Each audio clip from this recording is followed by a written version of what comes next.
নির্বাচনী আইন ও আচরণবিধি থাকলেও তার যথাযথ প্রয়োগ না হওয়ায় অতীতে বেশ কিছু নির্বাচনে জালিয়াতি ও কারচুপির ঘটনা ঘটেছে। এইসব অনিয়মে সহযোগিতা করেছেন অনেক দায়িত্বপ্রাপ্ত কর্মকর্তা। ফলে নির্বাচন কমিশন ইসির উপর আস্থা কমে যায় এবং প্রতিষ্ঠানটি পড়ে ইমেজ সংকটে।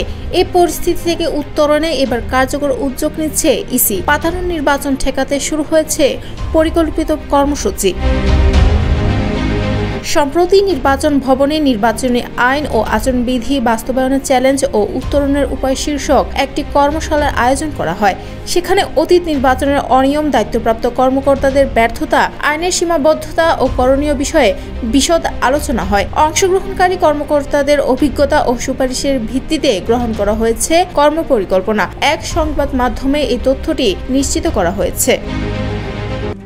RICL TMX, যুগের পর যুগ স্থাপনা থাকে মজবুত।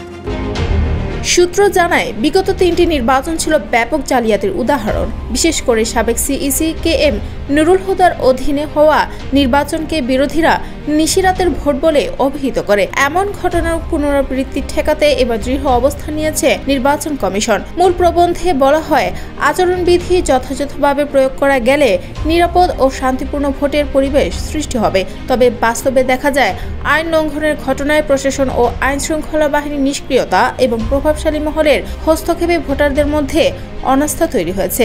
এতে ভোটার উপস্থিতি কমে যায়।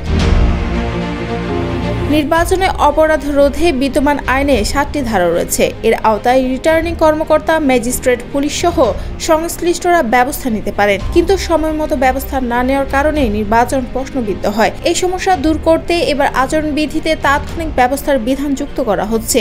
ইতোমধ্যে 300টি এক সদস্য বিশিষ্ট ইলেকটোরাল ইনকোয়ারি কমিটি গঠনের প্রস্তাব এসেছে। তবে তাদের হাতে কার্যকর ক্ষমতা না থাকায় সুপারিশ বাস্তবায়নে দেরি হয়। নতুন বিধানে জেলা ম্যাজিস্ট্রেট, রিটার্নিং অফিসার ও আইন শৃঙ্খলা বাহিনীকে তাৎক্ষণিক ব্যবস্থা নেওয়ার ক্ষমতা দেওয়ার প্রস্তাব রাখা হয়েছে।